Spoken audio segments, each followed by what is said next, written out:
Inshallah, we'll now go to the mic on the left-hand side for the brothers. Go ahead with your question, brother. Hello.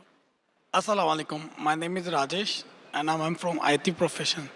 My question is, why a religion for a peace? Why a religion? Yeah, why do we need a religion? Like Islam, you're preaching Islam. Brother asked a very good question. That why do you need a religion? Like Islam or any other religion? Brother, if you understand what is the meaning of religion.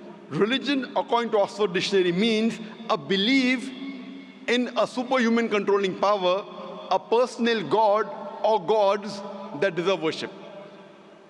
In Islam, the Arabic word used is deen.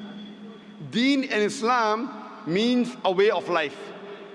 So you asked me the question that why do you require a way of life? And why do you require to understand, as Oxford Dictionary says, religion means believing in God. So why do we have to understand God? The reason is that, brother, normally when you get a machine, if you get a machine, maybe a complicated machine, along with it you get an instruction manual. I'm asking the question, why do you require the instruction manual? Why? Why, brother? To understand. To understand, because you don't know the machine. If you allow me to call the human being the machine, you'll have to agree it is the most complicated machine on the face of the earth. So don't you think this requires an instruction manual? The last and final instruction manual for the human being, it is the glorious Quran. Like how you have the instruction manual written by the producer of that equipment or the manufacturer or the inventor. Our manufacturer, our producer, our creator is Almighty God. So He knows what is best for the human being. So based on this, Almighty God has given the rules and regulations. For example, when you buy a DVD player, it tells you if you want to play the DVD, insert the DVD, press the play button. If you want to fast forward, press the FF button. If you want to skip, press the skip button. If you want to stop, press the stop button. Don't drop it from a height, it will get damaged. Don't immerse it in water, it will get spoiled. There's the instruction manual. Similarly, Allah subhanahu wa ta'ala in the last and final instruction manual, the glorious Quran, has written the do's and don'ts for the human being. And Almighty God has only sent one religion. Allah says clearly in the Quran in Surah Al-Imran chapter 3 verse number 19, Inna dina indallahi al-Islam. The only religion acceptable in the sight of Almighty God is Islam. But by the passage of time, whenever Almighty God sent an instruction manual, the manual in passage of time, it changed. And Allah subhanahu wa ta'ala knew that the human beings may not be able to grasp the complete message of the Quran as is mentioned in the Bible in the Gospel of John chapter 16, verse number 12 to 14. Jesus Christ, peace be upon him, says, I have many things to say unto you, but you cannot bear them now. For he, when the Spirit of truth shall come, he shall guide you unto all truth.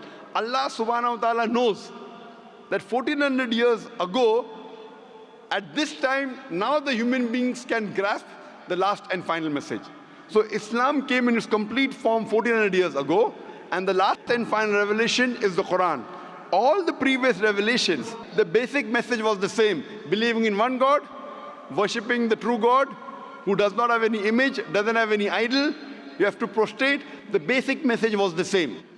But because there were changes in the scriptures, Almighty God revealed the last and final revelation, the Quran. And Allah says in the Quran in Surah Hijr chapter 15 verse number 9, that I have revealed the Quran and I will guard from corruption. Now because this is the last and final revelation, Allah takes it upon Himself that He will guard it from any corruption. So that's the reason today, all the human beings in the world should follow the last and final messenger, Prophet Muhammad, peace be upon him, and last and final message, the glorious Quran. All the scriptures that came before, since they were time-bound, they were meant only for a particular group of people. They were not meant for the whole of humanity. And the message was supposed to be followed till the new message came. Allah didn't require to preserve that message. When the last and final revelation was revealed, and since no other revelation is going to come, Allah takes it upon Himself to preserve it, and it's not only meant for the Muslims or the Arabs, it's meant for the whole of humanity, irrespective whether you're staying in Dubai, India, Pakistan, Saudi Arabia, America, UK, Canada, all the human beings in the world should follow the last and final revelation and the last and final messenger, Prophet Muhammad, peace be upon him.